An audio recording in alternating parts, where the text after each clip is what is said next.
ஒரு ஊரில் ஒரு ராஜா ஒருத்தர் இருந்தார். அவர் மரணத்தை பற்றி தெரிந்து கொள்ள வேண்டும் என்று ஆசைப்பட்டார். மரணத்தை பற்றி யார் சொல்கிறாங்கன்னு தேடி அலையும் போது ஒரு முனிவர் சொல்கிறாரு. முனிவர் கூப்பிட்டார். இது பாரு முனிவரே, என்னுடைய ஆயுள் காலம் எப்போ அப்படின்னார். உடனே அதுக்கு முனிவர் சொன்னாராம், இந்த தேதியில் குறிப்பிட்ட நாளில் விடியற் காலையில் நீ இறப்பாயினார்.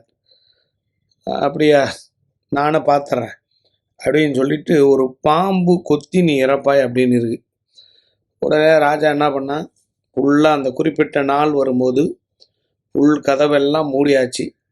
அந்த நாள் முடிய போகுது. கரெக்டாக 11:40 எல்லாத்தையும் மூடிட்டான். பாம்பு எப்படி வரும் பார்த்துக்கலான்னு சொல்லிட்டு அவனுக்கு ரொம்ப பசியாக இருந்தது.